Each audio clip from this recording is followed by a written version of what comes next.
다음으로 array2의 데이터 타입을 numpy float 64로 변환을 하겠습니다. 그럼 이건 as 타입 하면 되겠죠?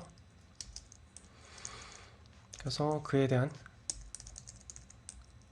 반환하고 출력을 해볼게요. 네.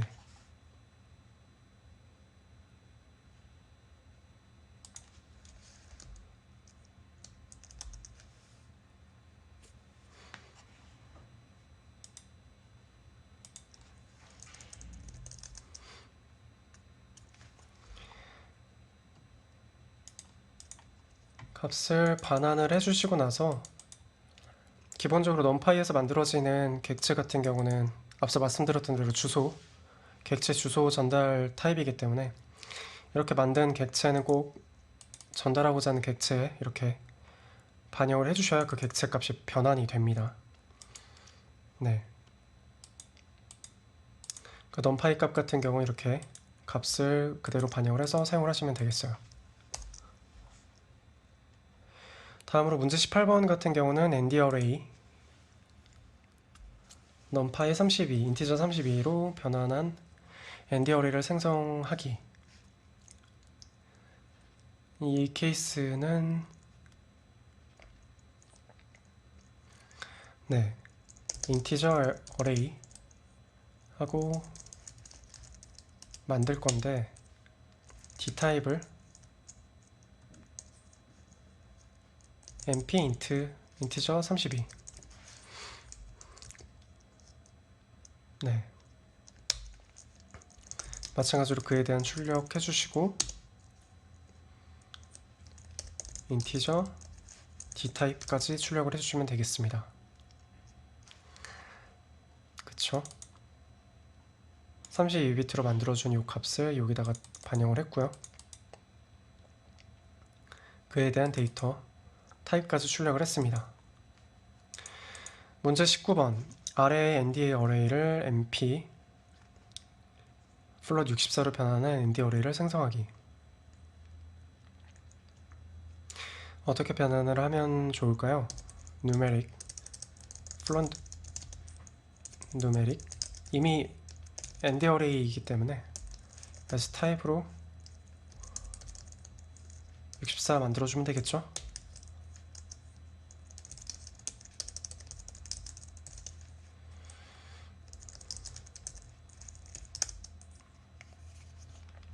네, 보시는 것처럼 문자열의 이 값들이 수치 데이터로 변환되는 것을 보실 수 있습니다.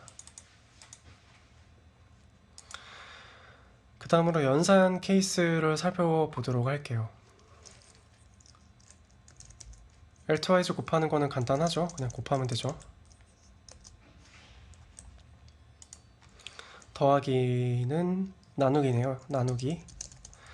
마찬가지로 나누면 됩니다. 거듭제 곱하기는 어떻게 하면 될까요? 스타 2번을 사용하면 되죠. 그 다음에 0.5.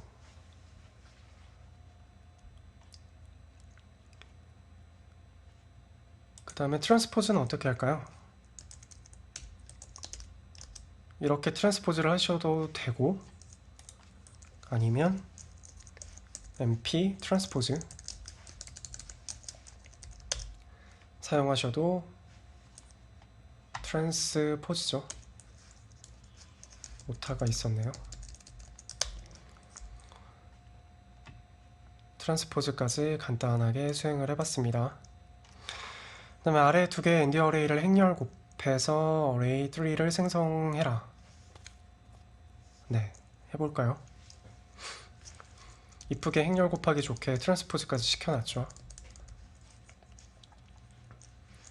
그러면 array3는 array1에 numpy met 뭐를 사용해서 저는 행렬 곱을 해볼게요.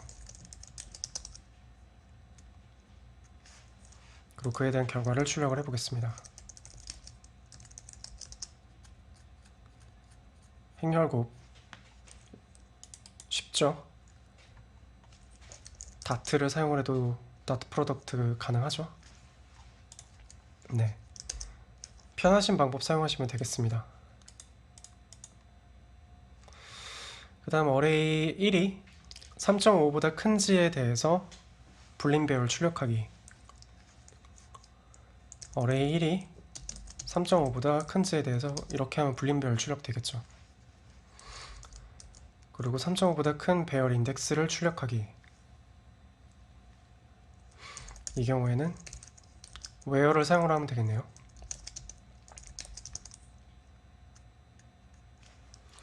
3.5보다 큰 인덱스 3, 4, 5 인덱스 출력됐죠. 인덱스, 위치를 얘기하는 거잖아요. 그래서 이 where 함수 사용하면 되겠습니다. 문제 27번 어레이 중에서 가장 큰 값을 출력하기. 가장 큰 값 어떻게 출력하면 될까요? array 2 amax 사용을 하면 되겠죠.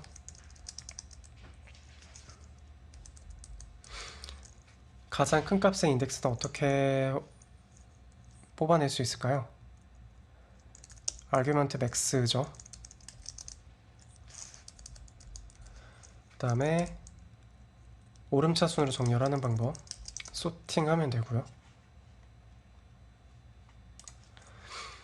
마찬가지로 오름차순으로 정렬했을 때 인덱스 출력하기. 이거는 argument sort 사용하면 되겠죠.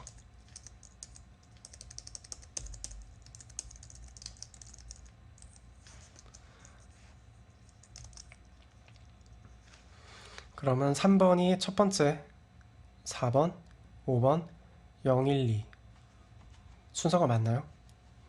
네. 다음으로 아래에 이 어레이 배열에 대해서 인덱스 5부터 8 전까지의 값을 12로 변경을 하기. 어떻게 하면 될까요? 어레이에 인덱스 5부터 8 전까지의 값을 12로 하면은 브로드캐스팅 돼서 반영이 되겠죠. 출력해볼까요? 간단하죠? 네. 32번이 문제 29번의 어레이 배열의 인덱스 5부터 8 전까지의 값을 슬라이싱을 해서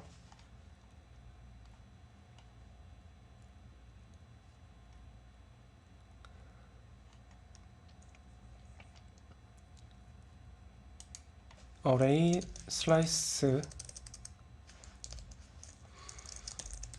배열을 생성하십시오.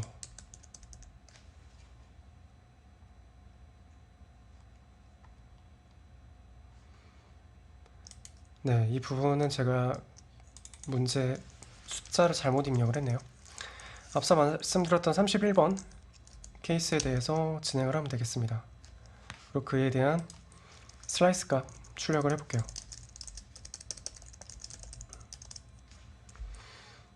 12, 12, 10이겠죠? 그 다음 문제 32번에 슬라이스의 인덱스 1에 해당하는 값을 1, 2, 3, 4, 5로 변경하고 출력해 봅시다. 슬라이스의 1번에 해당하는 값을 1, 2, 3, 4, 5 그리고 프린트. 네, 이상하죠? 왜 12, 12, 12가 존재했었던 값을 이제 어레이 슬라이스로 해서 값을 이렇게 슬라이싱을 하고 그 값에 대해서 슬라이싱된 값에 대해서 1, 2, 3, 4, 5를 반영을 했는데 왜 이전에 존재했던 어레이라는 객체에 이 값이 1, 2, 3, 4, 5로 변경이 됐을까요? 왜 두 개가 여전히 연결이 되어 있죠? 그 이유는 말씀드렸던 대로 numpy는 기본적으로 객체 주소 복사 타입을 사용을 하기 때문입니다.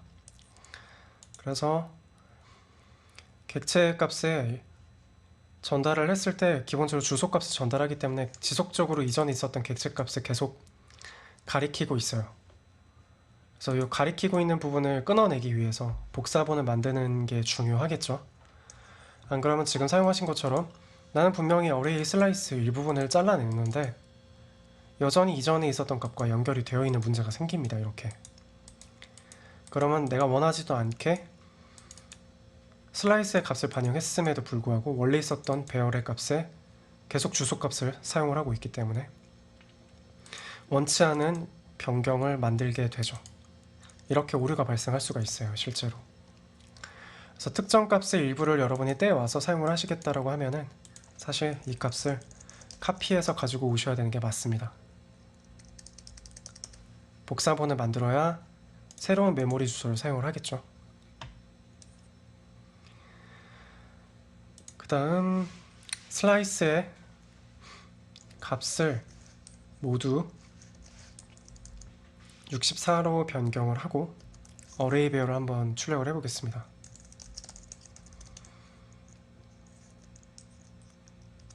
프린트 어레이.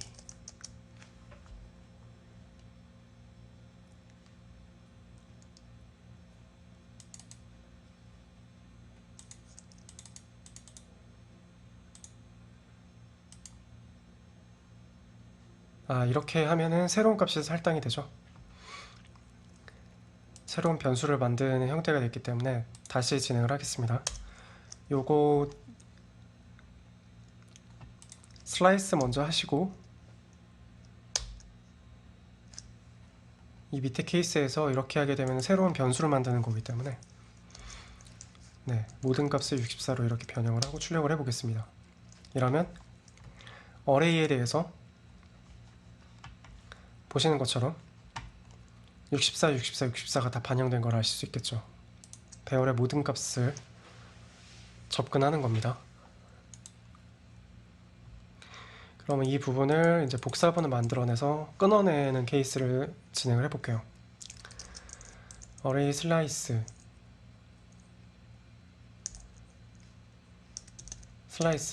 어레이 슬라이스 카피본을 넣어주고요. 그러면 새로운 복사본은 슬라이스에 넣어주겠죠. 그 다음에 슬라이스에 모든 값에 9999 넣어주시고 프린트 어레이 하시면은 9999로 값을 바꿨음에도 불구하고 어레이에 대해서는 전혀 영향을 주지 않는 것을 확인하실 수 있습니다.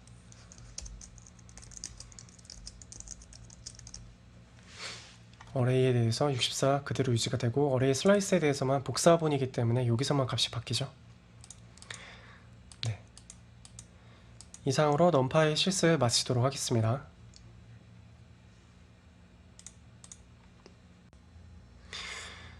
다음으로 실습에 앞서서 데이터 사이언스 경진대회 쪽으로 많이 사용하는 사이트인데요. 데이콘, 국내 캐글 사이트죠. 데이콘에 대해서 소개를 드리겠습니다. 지금 현재 제가 페이스북으로 아이디 로그인을 한 상태이고요. 뒤에 이제 제가 소개해드릴 실습을 여러분이 진행을 하시려면 먼저 이 데이콘 계정을 만드셔야 됩니다. 그래서 만들어 주시고요. 그리고 제가 실습 코드로 반영한 대회는 바로 이 심리 성향 예측 AI 경진 대회예요. 이거 클릭해서 들어가 주시고요. 그러면 그에 대한 내용들이 쭉 소개가 되어 있는데요. 지금 현재 전 참여 중이고요.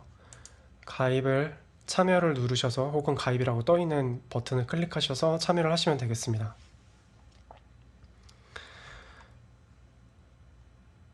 그렇게 해서 그 대회에 대한 케이스 요 내용을 여러분 쭉 살펴보실 수 있어요. 그래서 실습을 통해서 실제로 심리 성향을 예측해서 이 사람이 투표를 했는지 안 했는지 예측하는 좀 가벼운 입문용 문제에 대해서 다뤄보도록 할게요. 그래서 그에 대한 데이터셋 같은 경우도 여러분이 이 케이스 클릭을 하셔서 확인을 하실 수 있고요. 용량이 별로 크지 않아요. 그래서 제가 실습 코드로 같이 제공을 해드릴 거고요. 그에 대한 여러 사람들의 어프로치, 여러 사람들의 솔루션 방법들이 이렇게 소개가 되어 있습니다. 보시면 많은 분들이 뉴럴 네트워크, 딥뉴럴 네트워크 많이 사용하셨다는 것을 아실 수 있어요. 결국 최고 우승했던 분은 딥뉴럴 네트워크의 라이트 GBM 모델을 사용을 해서 앙상블 케이스로 진행을 했죠. 이 부분에 대해서 디테일한 모델링 방법들 같은 경우는 여러분 이제 추후에 인공지능 수업이나 기계학습 혹은 고급 파이썬 수업을 통해서 내용을 살펴보실 수 있습니다. 그 밖에 이렇게 대회에 들어가시면은 사람들이 대회 중에 여러 가지 토론을 한 내용들도 살펴보실 수 있고요. 이런 전체적인 UI는 담겨져 있는 내용은 데이터 사이언스 경쟁 대회로 굉장히 유명한 캐글이라는 사이트랑 거의 동일합니다.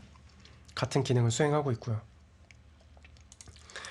리더보드 들어가시면은 대회 진행 중일 때는 퍼블릭 리더보드가 공개가 돼요. 그러다가 최종적으로 결과에 대해서 이제 대회가 끝나면 프라이빗 데이터셋에 대해서 테스트 결과를 뽑고 그걸로 이제 승자를 겨룹니다. 승자를 판정을 하죠. 그래서 중간중간 이제 제출하기 위해서 이렇게 제출 케이스 누르고 파일을 여러분 여기다가 드래그 앤 드랍해서 제출하실 수도 있고요. 아니면 이걸 클릭을 하시게 되면 새로운 어떤 파일을 넣기 위한 탐색기 창이 뜰 거예요. 그러면 그렇게 사용을 하셔도 되고요. 제출하시게 되면 그에 대한 이제 스코어 값이 이렇게 쭉 매겨지게 됩니다. 그래서 여러분이 데이터 경진대회, 데이터 사이언스 경진대회 참여를 하시고 이 대회에 대해서 내용들을 한번 쭉 살펴보시면서 관련되어 있는 예제 코드, 특히 베이스라인 코드를 보통 대회마다 다 이렇게 제공을 해줘요. 그래서 이렇게 제공해주는 베이스라인 코드를 돌려보는 것만으로도 여러분이 손쉽게 대회에 참여하실 수가 있습니다. 그래서 단순하게 베이스라인 코드를 다운로드 받아서 돌려보시고 콜랩에서 제출하시는 것만으로 리더보드에 여러분의 등수, 점수가 바로 반영이 됩니다. 그래서 마치 게임 하듯이 여러분이 여러 가지 다양한 데이터 분석 그리고 인공지능 모델링 방식을 적용을 해서 열심히 점수를 쌓아가서 우승하는 것이 이제 최종 목표가 되겠죠. 그래서 그에 대한 내용들을 여러분이 이런 코드 공유, 실제 이제 파이썬 코드가 여기 공개가 되고요. 그리고 토론방에서 많은 사람들이 어떤 부분에 대해서 고민하고 있는지 팁들에 대해서 여러분이 살펴보실 수 있습니다. 굉장히 유용한 사이트예요, 데이콘. 그래서 데이터 사이언스 쪽으로 여러분이 실력을 향상시키는 데 있어서 굉장히 큰 역할을 해줄 거라고 생각을 하고요. 난 이것보다 좀 더 큰 물에서 놀고 싶다 하시는 분들은 캑을 들어가시면 돼요. 캑을 소개 이완 박사님 통해서 여러분이 접해보셨다시피 캑을 들어가시게 되면 이제 글로벌하게 활동하는 여러 데이터 연구자분들하고 실력을 겨룰 수가 있고 그리고 많은 노하우를 배우실 수 있습니다. 네, 굉장히 많은 대회가 제공이 되고 있어요. 이런 대회들은 다 데이터셋이 포함이 되어 있거든요. 그래서 궁금한 데이터셋들이 있으면은 하나씩 이렇게 들어가 보셔가지고 어떤 데이터들이 있나 이런 내용들을 한번 확인해 보시면 도움이 많이 될 것 같아요. 이건 인공지능 위성 AI 객체 검출 케이스라서 이미지 데이터셋 용량이 많이 크죠, 이런 케이스는. 그래서 하나 제가 팁을 드리자면 처음에 입문용으로 여러분이 데이콘에 들어가실 때 이런 월간 데이콘이라고 찍혀져 있는 데이터를 참가하시는 것을 권장드립니다. 물론 입문용 데이터셋이기 때문에 상금은 좀 적어요. 대신에 다루는 데이터셋의 용량이 별로 그렇게 크지가 않고요. 상대적으로 다른 데이터셋 문제에 비해서 쉽습니다. 제가 소개해드렸던 심리성의 예측 AI 경쟁대회 같은 경우 8번째로 열렸던 입문용 데이터셋이었고요. 또 7번째, 6번째 여러가지 데이터셋들이 소개가 되었습니다. 이런 데이터셋 먼저 실습을 해보시고 실력을 좀 쌓으신 다음에 다른 금액대가 좀 나가는 데이터셋을 다뤄보시면 도움이 많이 되겠죠. 그래서 여러분이 대회를 하나 들어가시면은 그에 대한 데이터 살펴보는 건 당연히 중요하고요. 그에 대한 이제 규칙들, 평가 척도가 무엇인지 이런 부분들. 퍼블릭 스코어 같은 경우는 테스트 데이터셋 중에 랜덤 샘플 30%가 채점을 한다는 거. 최종적으로 등수를 매기는 프라이빗 스코어는 70%에 대해서 채점을 한다는 거, 이런 정보를 확인하셔야 되겠죠. 그리고 팀을 구성할 수도 있습니다. 개인만 참여하는 건 아니에요. 그래서 대회마다 이런 룰들이 다 달라요. 그래서 이런 내용들은 꼭 확인해 주셔야 됩니다.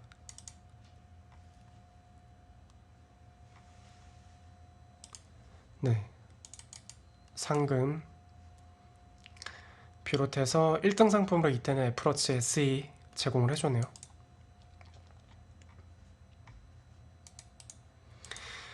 그래서 이 내용에 대한 안내를 드렸고요. 제가 실습 코드를 통해서 그 내용을 조금 더 설명을 드리도록 할게요.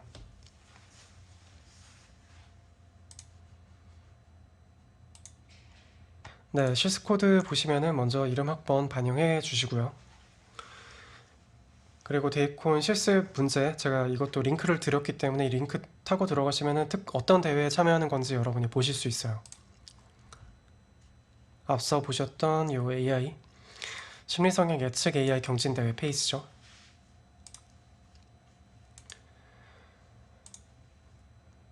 네, 그래서 요 대회 여러분이 지금 제공해드린 제가 만들어 놓은 뉴럴 네트워크 베이스라인 코드예요. 그래서 이 코드 기반으로 전체 데이터 사이언스 대회를 어떻게 내가 참여를 하는지 그 전체 프로세스를 경험해 보는 게 요 실습의 목표입니다. 그래서 하나씩 여러분이 셀 실행을 시켜주시면 돼요. 그래서 보시면은 이런 실습 데이터 사이언스 실습을 진행을 할 때 보시는 것처럼 판다스 이용해서 CSV 파일 데이터셋이거든요. 데이터셋 정보 이렇게 불러오는 거 여러분이 확인하실 수 있고요. 앞서 보셨죠? 이 헤드 찍으면은 샘플 5개 출력을 해주죠. 데이터셋 구조가 이렇게 되어 있다는 거 여러분이 이렇게 눈으로 확인해 보시면 되겠습니다. 이에 대한 디테일한 정보는 여러분이 이 데이터 들어가셔서 데이터 변수 설명이 있거든요. 이거 카피해서 확인해 보시면 되겠습니다. 네, 다양한 어떤 사람에 대한 메타 정보가 있고요. 그 정보를 바탕으로 이 사람이 투표를 했는지 하지 않았는지 예측하는 문제입니다.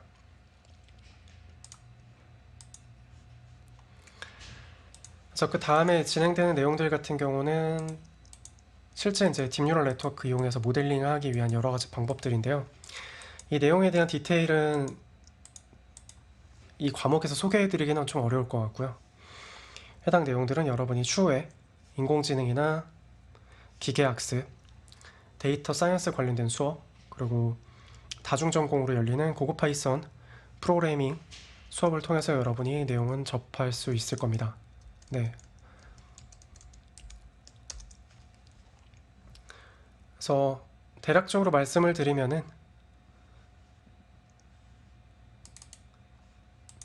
지금 데이터셋 내에서 판다스 데이터 프레임에 있는 그 내용들 중에서 일부의 내용은 필요하지 않아서 질문 응답 시간 같은 경우 실제 결과랑 크게 연관이 없을 거다라고 그렇게 가설을 세우고 특정 컬럼에 대해서 지금 제거를 한 겁니다. 그래서 드랍 리스트 날려버렸고요. 이렇게 드랍 이용해서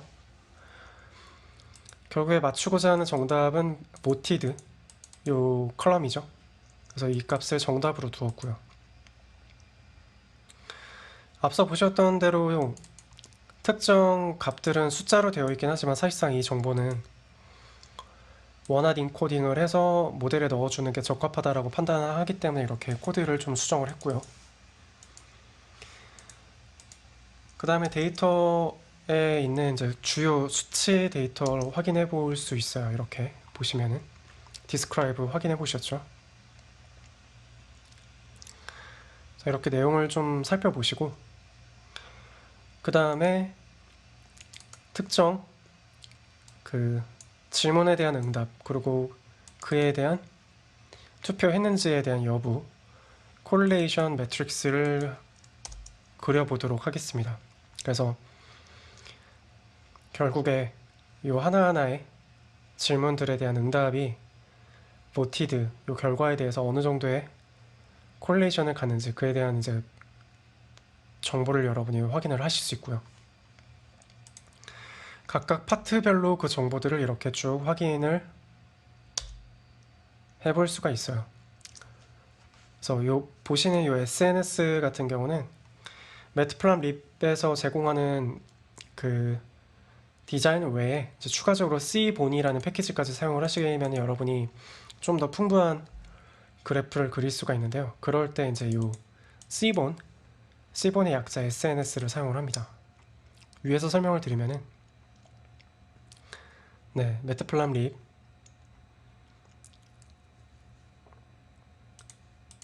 또 물론 많이 사용을 하지만 그 외에 이제 C본이라는 패키지 이용을 해서 이거 가지고도 시각화를 할 수가 있어요. 그래서 그에 대한 예제를 여러분이 보고 계신 거고요. 네. 그래서 가족의 구성원 수 그리고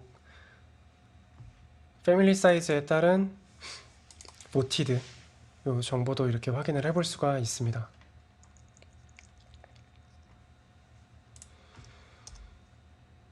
네.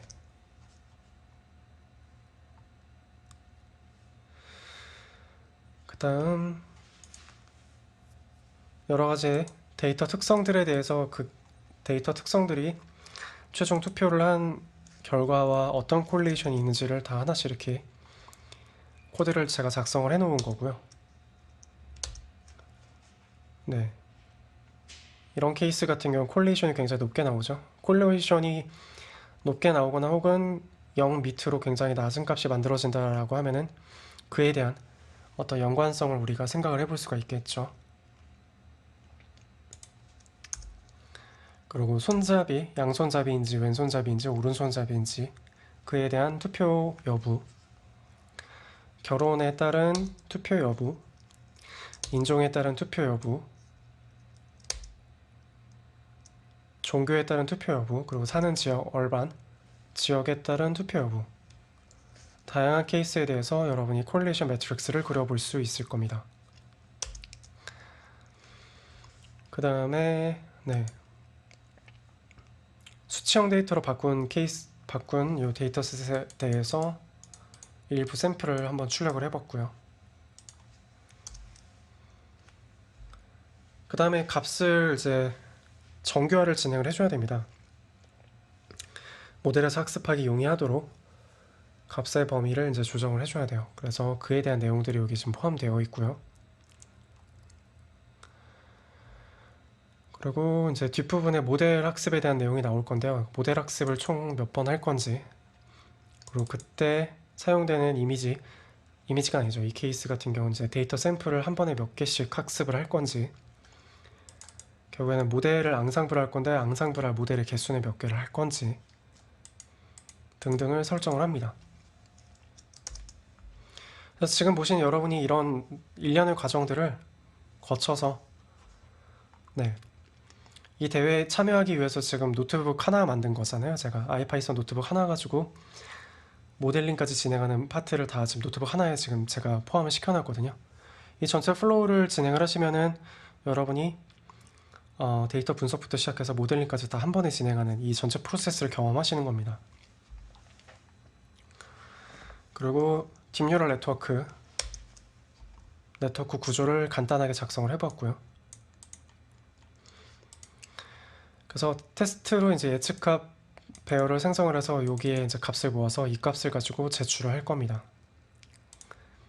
그에 대한 이제 여러 개의 모델을 생성하고 예측값을 앙상블하기 위한 그런 과정들이 여기 포함되어 있고요. 네.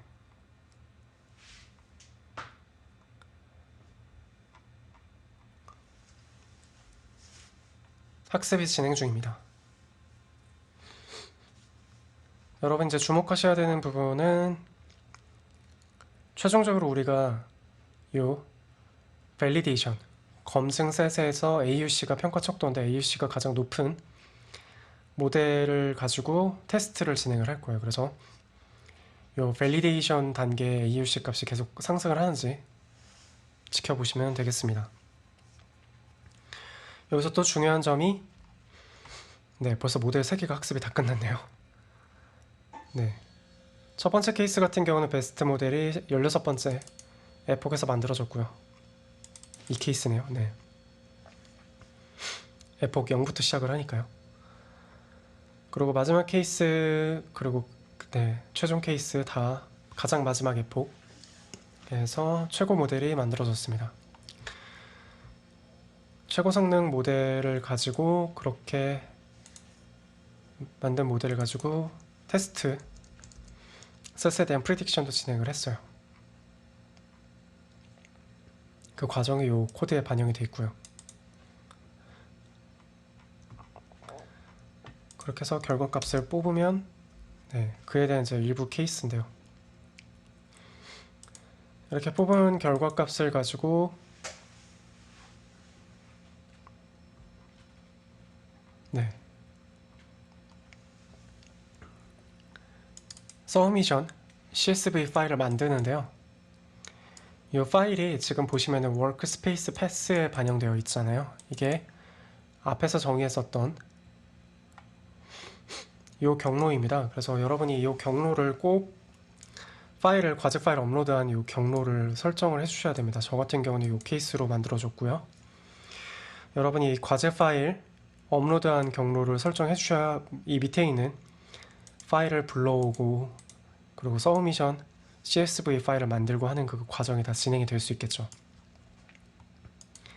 네, 그래서 이 경로는 이전에 여러분이 실습하셨던 것처럼 파일을 읽고 쓰기 위해서 이 경로 설정은 꼭 여러분 케이스에 맞춰서 진행을 해주셔야 됩니다.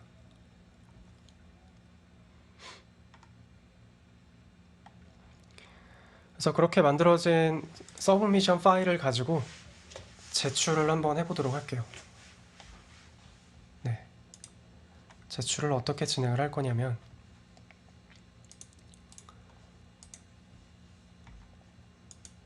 앞서 보셨던 이 제출에서 클릭을 하면 쭉 나오겠죠? 지금 여러분 보고 계신 거는 제 맥 화면이라서 이렇게 뜨는 거고요. 윈도우즈 케이스면 이제 윈도우즈 탐색기가 뜨겠죠. 그래서 지금 만든 파일을 가지고 제출을 해보겠습니다. 구글 드라이브가 연동이 돼서 파일이 이렇게 나오지 않는 경우에는 여러분이 이제 구글 드라이브 웹페이지 들어가셔서 이 서브미션 여러분이 워크스페이스 패스로 설정해 놓은 그 경로에 들어가셔서 서브미션 파일을 다운로드 받아서 제출하시면 돼요. 반영이 됐죠? 그럼 제출을 해볼까요?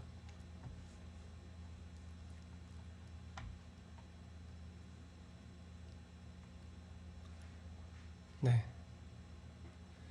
제출을 하면은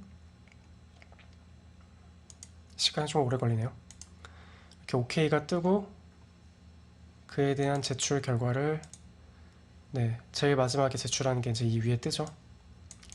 그래서 여러분이 최종적으로 요 두 번째 실습을 통해서 제출하셔야 되는 게 요 심리성향 예측에 참여를 하고 있는지에 대한 스크린샷, 그리고 두 번째 결과 제가 제공해드린 요 베이스라인 코드를 제출해서 나온 결과, 이 두 개를 스크린샷을 붙여서 요 노트북을 제출하시면 되겠습니다.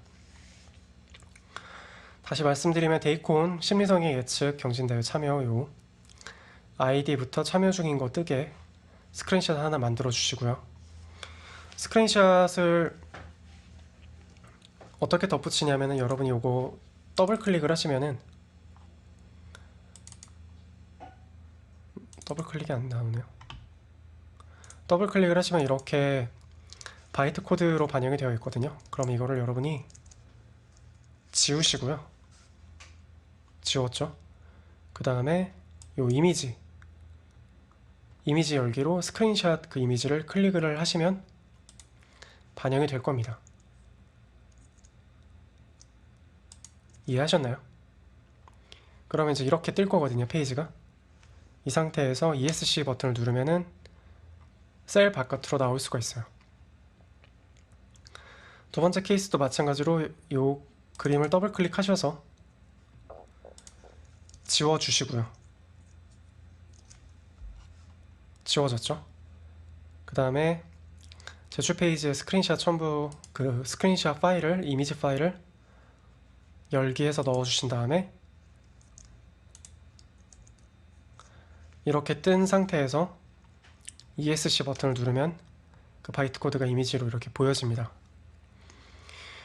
그래서 두 번째 실습 같은 경우는 이렇게 여러분이 참고용으로 데이터 사이언스 경진대회를 한번 쭉 전체 프로세스를 경험해 보시라고 제가 실습 문제를 제공해 드렸어요.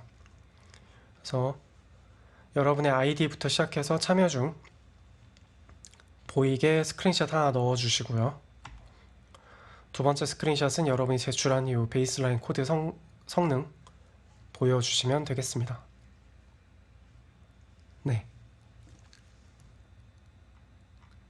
간단하죠? 두 번째 실습 같은 경우는 사실상 다루는 요 내용들 같은 경우는 앞서서도 제가 말씀을 드렸는데 인공지능이나 기계학습 혹은 고급 파이썬 혹은 데이터 사이언스 관련되어 있는 교과목에서 여러분이 접할 수 있는 내용입니다. 그래서 그 과목에서 설명을 디테일하게 드리도록 할게요. 파이썬을 가지고 이런 데이터 사이언스, 인공지능 이 전체 과정을 진행할 수 있다는 것을 여러분들에게 소개해 드리려고 이번 실습을 준비를 했습니다. 그래서 여러분이 관심이 있으시다고 하면 이런 데이콘 데이터 사이언스 경진대회를 한국어로 진행을 하는 가장 유명한 사이트거든요. 그래서 이 데이콘에서 입문형 데이터셋 문제를 여러분이 풀어보시면서 실력을 상승시켜 보는 것도 굉장히 큰 도움이 될 거라고 생각이 들고요. 이 내용을 가급적이면은 저학년일 때 접하셔서 파이썬 그리고 데이터 사이언스 쪽으로 계속 경력을 쌓으시다 보면 아무래도 이제 졸업하실 때 인공지능이나 데이터 사이언스 쪽 관련 직군으로 여러분이 취업을 희망하실 때 굉장히 큰 도움이 되겠죠. 그래서 이 디테일한 내용들은 추후에 수업을 통해서 소개를 해 드릴 거지만은 한번 전체 프로세스를 경험해 보시라고 준비를 해봤습니다.